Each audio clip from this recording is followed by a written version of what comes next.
¡Qué semana en Buenos Aires! Amigos míos, damos comienzo al programa de hoy de Ángeles en la Noche. Como cada semana, vamos a analizar en profundidad las noticias más importantes y más insólitas de nuestro país y en el mundo.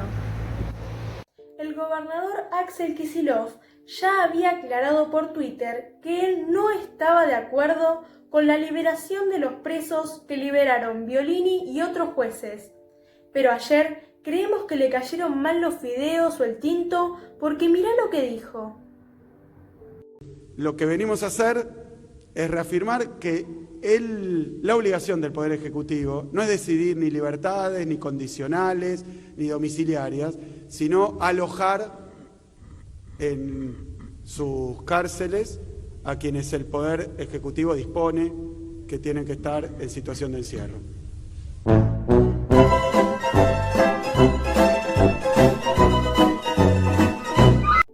Cada vez la gente se inquieta más por la crisis económica que habrá que enfrentar cuando se termine el aislamiento. De hecho, algunas personas con mucho odio crean campañas para desprestigiar al presidente y liberar a todos de la obligación del aislamiento. La mayoría del pueblo argentino elige continuar preservando la salud por encima del dinero y la economía, recordando que ya hemos salido con esfuerzo de todas las crisis económicas, pero de la muerte no se vuelve. Lo que tenemos claro, le guste a quien le guste, es que el retroceso no es solamente la falta de producción al estar todos aislados.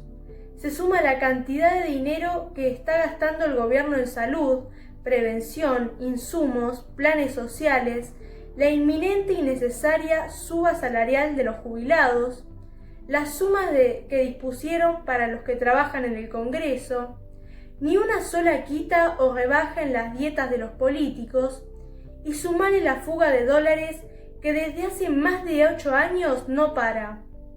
Se siguen yendo a paraísos fiscales o cuentas de Dios sabe dónde.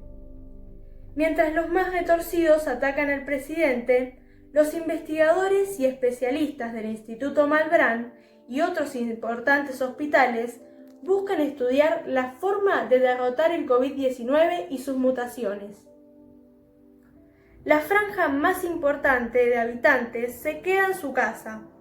Los jóvenes hacemos tareas virtuales para salvar el año, y te cuento que dan mucho, pero mucho para hacer.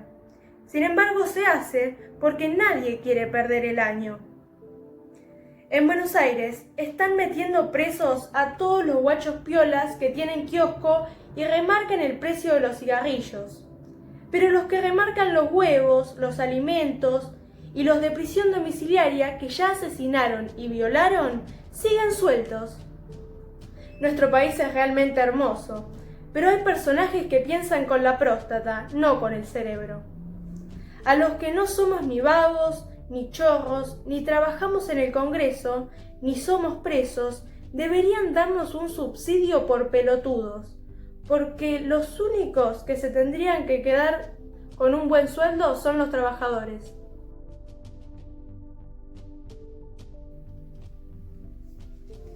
Te cuento una anécdota.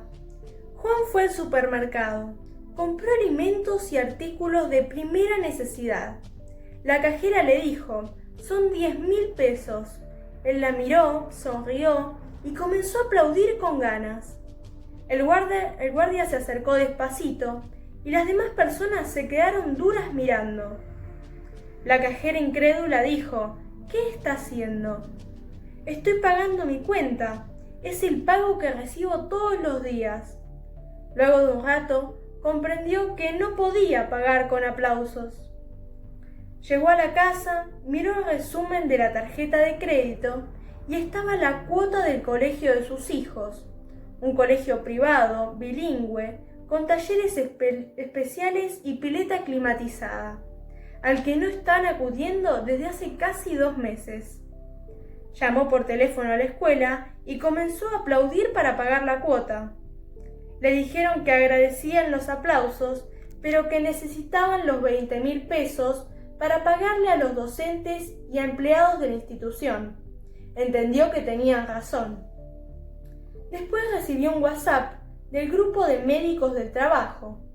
Había que transferir el valor de algunos artículos de protección que habían comprado para no contagiarse atendiendo la pandemia. Mientras otra colega mostraba orgullosa que estaba fabricando camisolines con bolsas de residuos, fusionándolas con la planchita de pelo porque era la única forma de no exponerse a enfermarse. Otra enfermera de esas que siempre hay, robaba medicinas, alcohol y gasas para llevar a una clínica privada para congraciarse y no perder las horas allí. Eran las 21 horas, los aplausos sonaban estruendosamente en todos los barrios. Prendió el televisor y desde la pantalla un periodista informaba que a los médicos del prestigioso hospital italiano le iban a reducir el sueldo un 12%. Y otras instituciones médicas iban a continuar por este camino, mientras que a los empleados del Senado les iban a dar un bono de aproximadamente 2.300 pesos por día, trabajando en pandemia, un promedio de 70.000 pesos. Esto le hizo más ruido a Juan, porque recién estaba digiriendo que los médicos cubanos, venezolanos y bolivianos hacen el doble de guardias por la mitad del dinero, ya que en sus países pasan hambre, y acá en Argentina sus hijos concurren a escuelas públicas y usan el mismo hospital sin prepagas. Ya indignado, fue a revisar su recibo de sueldo en el quincho, en su netbook gamer de 140.000 pesos, para ver si le habían pagado, pero todavía no era fecha de pago. Su hijo notó su tristeza y dijo: «Papá, ¿volverías a ser médico?». Lo miró a los ojos y dijo: «Si volviera a nacer, volvería a ser médico, pero no en Argentina, porque acá tenés que capacitarte demasiado, dejar la vida por los pacientes y la ciencia, especializarte a un nivel americano para sostener la calidad de vida que llevamos, hijo. ¿O querés ser pobre y vivir como todos los argentinos?». Un médico especialista tiene un mínimo de 12 años de trabajo. No puede diagnosticar sin hacer estudios, hijo. Y debemos mandar a hacer 2 o 3 estudios para saber qué padece una persona. Entonces el hijo le dijo: «Pero papá, vos no te movés de tu asiento. Mandás a hacer estudios. ¿Eso no lo hace cualquier persona?». Entonces el padre le dijo: «Anda a ver si está la comida, no me rompas los huevos». Moraleja de este relato: los médicos argentinos con estudio básico quieren cobrar como médicos norteamericanos que diagnostican con la mirada. Los médicos bolivianos y cubanos, y también los paramédicos, no son eminencias. Son laburadores que pierden a veces horas y horas de sueño por un básico y vocación de servicio. El que quiera ser favaloro tiene 2 caminos. Cuando los vengan a buscar los gringos ofreciendo el sueldo que quieran por ser los mejores y se los quieran llevar a sus megaclínicas norteamericanas, ahí sí cobrarán lo que valen o se pegarán un tiro. Pero la calidad de vida para vivir como narcos o reyes es para políticos y estafadores.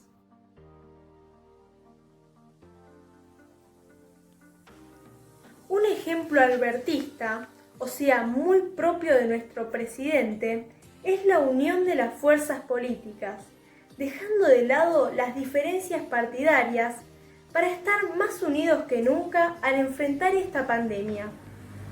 Y aunque te parezca increíble, el Club Los Andes se juntó con el Club Temperley, dejando su pasión y fervor por sus equipos del alma, todo por ayudar a elaborar 600 viandas de comida, de las que 100 de ellas fueron a Alfredo Beranger, donde alojan a personas en situación de calle. También llevaron a comedores y a familias de jugadores de inferiores. Los Andes sacó lo mejor que tienen los clubes de fútbol y su rol social apareció en distintos frentes. Y en los Andes, con el objetivo de brindar contención a las personas más vulnerables, aportaron un importante granito de arena, lejos de las rivalidades barriales y unidos en una misma causa: ayudar a los más necesitados.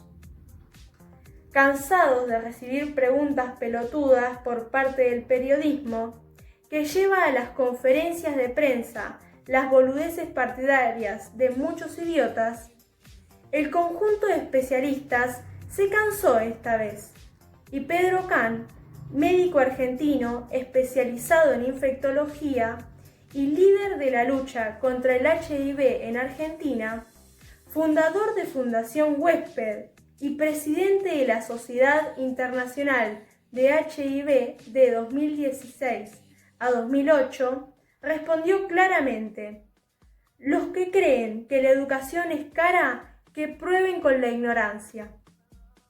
Los que creen que la cuarentena es mala, que prueben con el coronavirus, con la terapia intensiva y la muerte.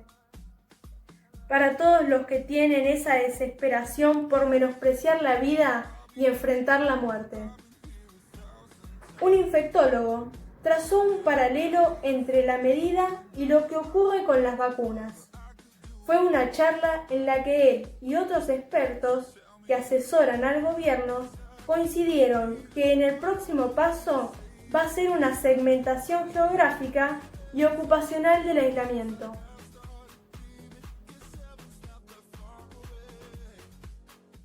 Les hago una aclaración. Algunos seguidores y suscriptores me preguntaron si mi programa tenía una connotación política o una ideología política en particular. Les respondo: yo tengo una visión desde el pueblo, una visión adolescente, donde analizo las noticias de la semana, cómo impactan en el pueblo, desde una visión objetiva e independiente. Hubo un femicidio en San Pedro. Las bestiales amenazas por WhatsApp del asesino prófugo y la nota que dejó junto al cuerpo. Tenemos entendido que el supuesto asesino escapó de la casa del crimen en bicicleta. Teniendo en cuenta eso, no debería estar muy lejos.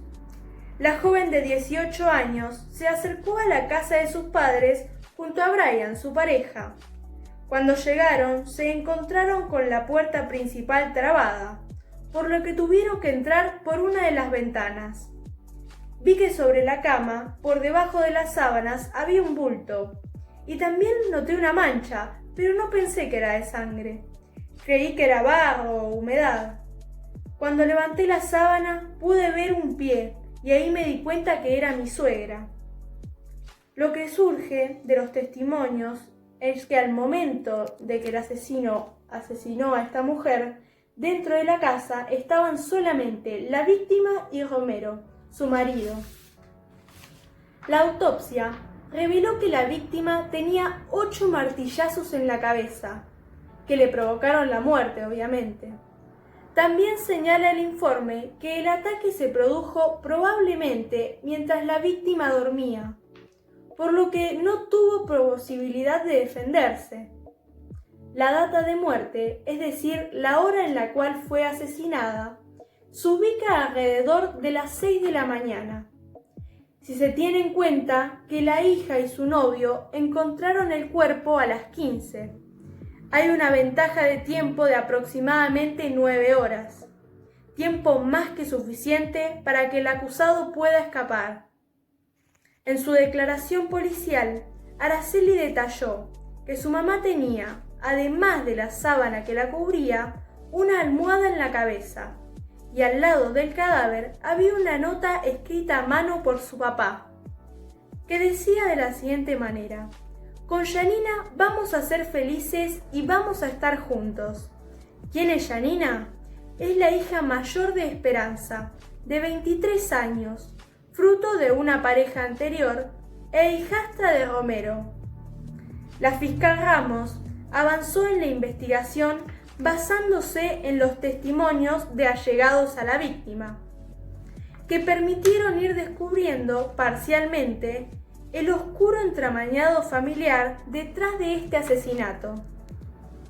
En varias de las declaraciones que constan en el expediente, casi todas las familiares directos de Esperanza, se repite que Romero mantenía una relación extramatrimonial con Janina desde hacía 5 años, cuando ella cumplió 18.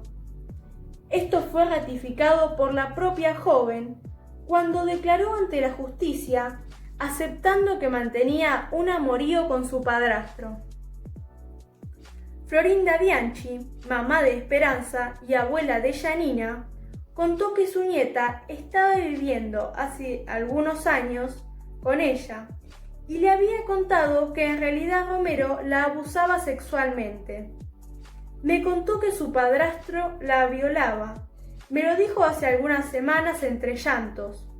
Me dijo que Roberto la abusaba desde que tenía 10 años.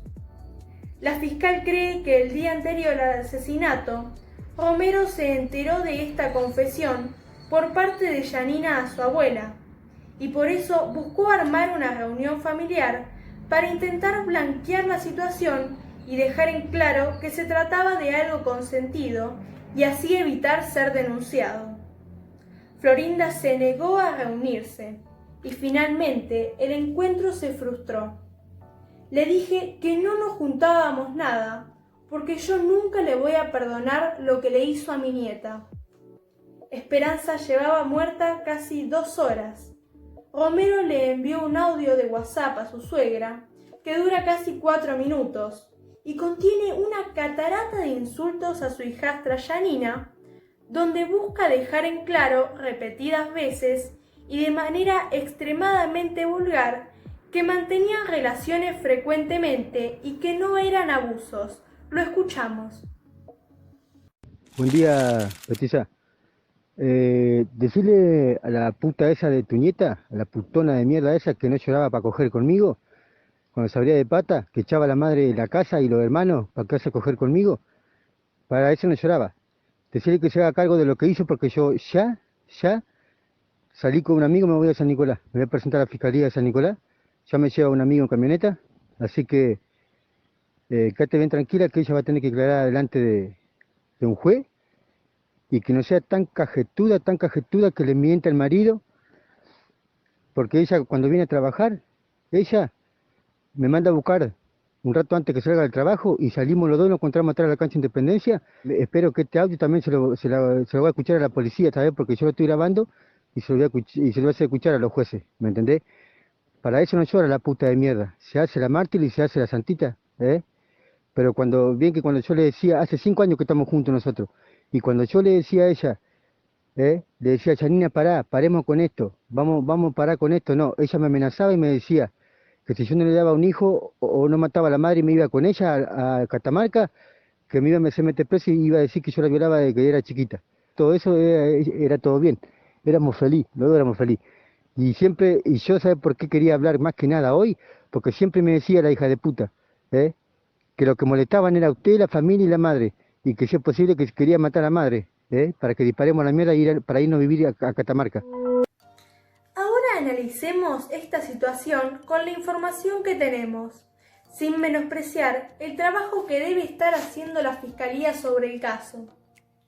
El asesino de Florinda la mató a martillazos en la cabeza, porque la anciana estaba dispuesta a cubrir a la nieta de la vergüenza de saber que andaba hace 5 años con un tipo adulto, quien entonces tenía 18 años, ninguna nenita inocente. Pero para el pueblo es una vergüenza para la jovencita que la señalen como puta. Entonces, como familia, creyeron mejor que lo señalen como un hombre violador. El problema que surge luego es que este tipo asesinó salvajemente a una mujer mayor. Se fue del lugar de los hechos en vez de acercarse a la fiscalía a contar su versión de que la pendeja se la jugaba de inocentona y enamorada. Y por supuesto, aceptar la pena que le corresponde por el crimen salvaje que cometió. Un femicidio envuelto en un amor tal vez correspondido de estas épocas modernas. Cambiando de tema, Argentina toma nota. Algunos países ya volvieron a clases y sus aulas cambiaron por completo. Desde que las clases se suspendieron hace ya 50 días en Argentina, el pasado 16 de marzo, la pregunta que sobrevuela es ¿cuándo se reanudará el ciclo electivo? Todavía no hay una fecha definida y el gobierno se mueve con cautela. Algunos de sus interlocutores señalan agosto como una fecha tentativa. Otros más pesimistas creen que hasta septiembre o después de septiembre no habrá actividad escolar. Ejemplo del tarado que les comentaba en mi programa anterior. En Dinamarca, tras un mes de confinamiento, el 15 de abril, Dinamarca se convirtió en el primer país europeo en reabrir las escuelas. Los niños menores de guarderías, jardines y primarias, menores de 11 años, volvieron, pero bajo normas de seguridad rigurosas. Hay 2 metros entre los bancos. Se deben lavar las manos por lo menos una vez por hora. Los padres deben despedirlos fuera de los establecimientos y muchas clases son al aire libre. Los recreos se dividen en grupos pequeños para aplicar el protocolo. Además, se sirven del espacio liberado por los chicos de secundaria, que recién retomarán las clases la semana que viene. En Francia, por indicación del gobierno, el esquema que propone también es progresivo y según el mandatario se prioriza a los alumnos con mayores dificultades, los repitentes o aquellos que no dispongan de los recursos para seguir con las clases a distancia. En ningún caso, las aulas podrán superar los 15 alumnos y deberán guardar al menos 2 metros de distancia entre sí. Para los profesores será obligatorio el uso de tapabocas o barbijo. Pidieron el juicio político de una magistrada que liberó a un violador de menores. Se trata de María Inés Piñeiro Bertot, a cargo del Tribunal número 6 de San Martín. Fue denunciada ante el jurí de la provincia de Buenos Aires por beneficiar a un abusador de una nena de 11 años. El abusador es Antonio Armando Di Palma, alias Mandy, de 57 años, quien se encontraba alojado desde el 8 de octubre del 2019 en la unidad penitenciaria número 2 de Sierra Chica, a la espera de un juicio oral por los delitos de corrupción de menores agravada y abuso sexual con acceso carnal en grado de tentativa. Una de las 5 víctimas es M de 11 años, que fue violada por este hombre cuando convivía con ella en su casa de Bellavista, en virtud de ser hermano de su padrastro. Su abogado Jorge Alberto Donofrio, también diputado del Frente Renovador, decidió presentar la denuncia en contra de la magistrada, a pesar de la oposición de la Fiscalía, que consideraba que el violador debía seguir preso. La jueza Piñeiro Bertot se apoyó en la pandemia del COVID-19 para enviarlo a que cumpla el arresto domiciliario en la casa de un familiar en la que viven 7 personas, 2 de las cuales son menores de edad. Cambiando de tema, hay casi 6.000 casos de dengue confirmados en la ciudad de Buenos Aires y desde el gobierno no descartan un aumento sobre el boletín epidemiológico del Ministerio de Salud porteño. En lo que va del año, se superaron los picos de notificaciones de años previos. Los casos positivos de dengue en la ciudad de Buenos Aires ascienden a 5.909, aunque no se descarta que pueda haber muchos más, ya que la pandemia del coronavirus retrasa las consultas. De acuerdo a este boletín, la mayor parte de los casos confirmados son del 94,8% que no viajaron a una zona con circulación viral, es decir, que el contagio fue local. El informe detalla que se observa que en el 2020 el volumen de notificaciones supera ampliamente a la temporada 2019. Sin embargo, aclara que la situación de la pandemia COVID-19 no permite tener una cabal idea de la vigilancia, sea por falta de consulta, como dificultades de los servicios a la hora de realizar la notificación de los casos. ¿Entendiste? Que no hay forma de que puedan dedicarle tiempo a este tema, así que ponete a dar vuelta todo lo que junte agua en tu cuadra y matale la cabeza a los vecinos para que hagan lo mismo. Juntá las hojas amarillas, secas, y prende un fueguito a la parrilla para espantar a esta peste peligrosa. También podés buscar en YouTube repelentes caseros. Hay una alerta en Estados Unidos por la llegada al país de un insecto letal. Es mortal para las personas y destruye colmenas en cuestión de horas. La invasión de un insecto letal en Estados Unidos ha encendido las alarmas de la comunidad científica en los últimos meses. Aunque se trata de una especie que nunca había sido detectada en Norteamérica. Desde noviembre del 2019 se han reportado distintos avistamientos en la costa oeste del continente, concretamente en el estado de Washington. Se trata de la vespa mandarina, un tipo de avispón gigante asiático que cada año causa alrededor de 50 muertes en Japón, debido a su potente veneno y un gigante aguijón capaz de perforar los trajes de los apicultores. Conocido también como avispón asesino, tiene un tamaño de 5 centímetros, es decir, más del doble que una abeja. Al desplegar sus alas, su envergadura supera incluso los 7 centímetros. Esperemos que este bichito asesino, posterior a la pandemia y al dengue en Argentina, tengamos suerte de que no venga. Pero igual todos sabemos que Argentina tiene tanta suerte como una tortuga queriendo cruzar la Ruta 2 la segunda quincena de enero. Esta semana murió Tom Lupo, un poeta radial.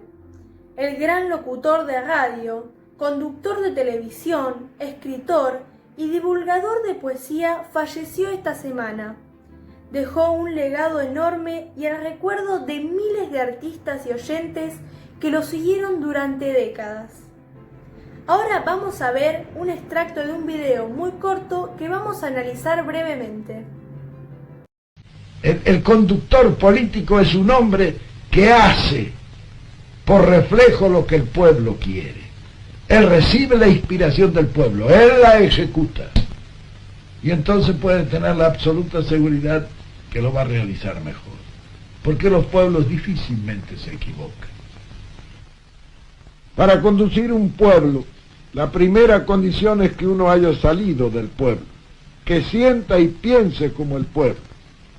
Quien se dedica a la conducción debe ser profundamente humanista. El conductor siempre trabaja para los demás, jamás para él. Hay que vivir junto a la masa, sentir sus reacciones, y entonces recién se podrá unir lo teórico a lo real, lo ideal a lo empírico. Dejando por un momento de lado que se trata del general Perón, quien es un ícono de la historia argentina, en sus palabras no hay mucho más que agregar, ya sea radical, de izquierda, de derecha, justicialista, renovador, de Cambiemos o de algún tipo de alianza moderna. Ha quedado en los libros de historia el buen trabajo y los grandes errores que nos han dejado todos los presidentes democráticos. El doctor Alfonsín demostró ser un gran presidente, una excelente persona a quien se le puede atribuir errores, como a muchos, como fue la hiperinflación. El doctor Carlos Menem, quien buscaba perpetrarse en el poder hasta la muerte, nos ha dejado el mal gusto amargo de las coimas, los entuertos, la corrupción, la desocupación, las mafias y el corralito. El doctor Fernando de la Rúa nos dejó una definición práctica de los conceptos de descontrol e inoperancia. Los presidentes sustitutos que barajaron el mando como malabaristas también dejaron en claro su inoperancia. Néstor Kirchner fue y será el ejemplo histórico de agarrar una olla caliente y saber sacarla del fuego. Un presidente que podía caminar entre la gente sin miedo. Es un presidente que sale del pueblo. Es el ejemplo de las palabras del general Perón en este video. El cristianismo ha sido una mezcla del gobierno que llevó a Alfonsín, de la Rúa y Menem, en donde podemos incluir desaparecidos y suicidios como el del fiscal Nisman, al mejor estilo de la época del proceso. Macri fue el peor error que cometió la sociedad y será un duelo que todavía tenemos que hacer. Alberto Fernández, nuestro presidente actual, al momento de tomar la conducción del país, unificó criterios, se abrió al escuchar al pueblo, atendió de inmediato a las personas en indigencia y prioriza la vida de los habitantes por encima de lo económico. Alberto Fernández es el claro ejemplo del video que acabamos de ver. Y si tenemos que comparar, Alberto no es Cristina, Alberto es Néstor, Alberto es Perón.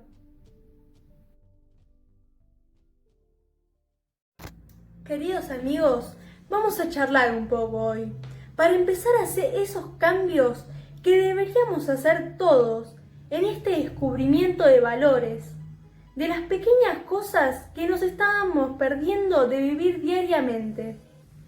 Acariciar y dormir una siesta con nuestra mascota, abrazar a nuestros padres, a las hermanas, los hermanos, a las tías, a la abuela, a tu mujer que tal vez hace 1000 años que no abrazas fuerte, y hasta a tu suegra, que será la que siempre te dice las cosas duras en la cara, pero no tendrá hipocresía jamás, y eso tiene mucho valor. Acompaña a tus hijos en cada hora del día, en las tareas, en sus juegos, en sus inocencias, sus preguntas, en un par de juegos en la Play, pero mucha charla.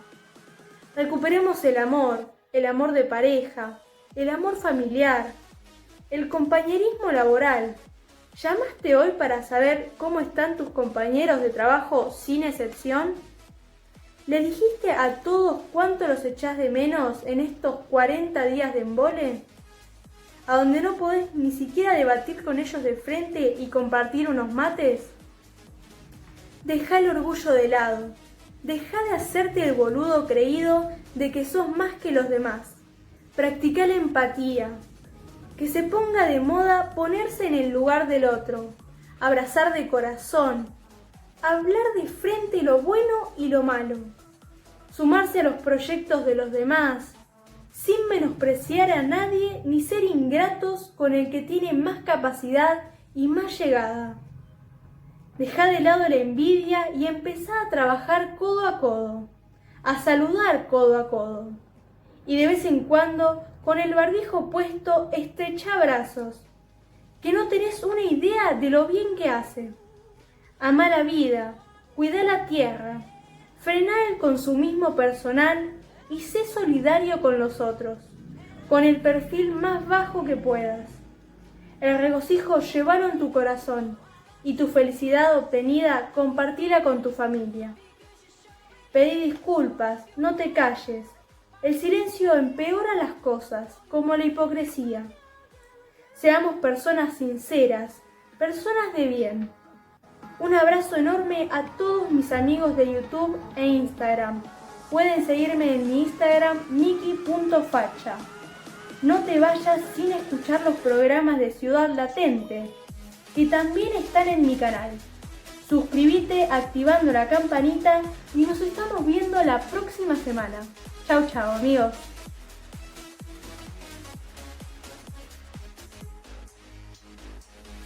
De las comidas de las que 100 de ellas fueron al Alfredo B. Bura, no. Bueno, ya está, ya la... ¿Qué sé, nena? La tanga. ¡No! ¿Ya estás lista? Sí. No, si no. Su abogado Jorge Alberto Donofrio. No, Donofrio no, Donofrio. Era Donofrio. todo junto. Claro, por el invierno, ¿no? Sí. Perforar los trajes de los apicultores, conocido también como avispón asesino. Un bicho así. No, me perdí. No. Vi que sobre la cama, por debajo de las sábanas, había un bulto. ¡Un bulto! No, boludo, hay que terminar de una vez. Nivel de inglés. Alto. Traduzca amarillo. Yellow. Muy bien, ahora úselo en una frase. ¿Me da un vaso con yellow, por favor? ¿Por qué el hombre pisó la luna y no se quedó a habitarla? ¿Eh? Porque en la luna no había amor. Yo pensaba que vegano era cuando hacía calor en Francia. ¿Era vegano o invierno?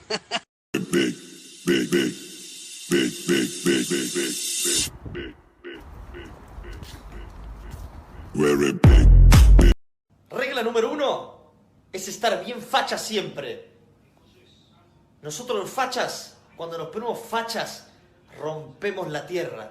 Somos un meteorito. Así que, en 3, 2, 1...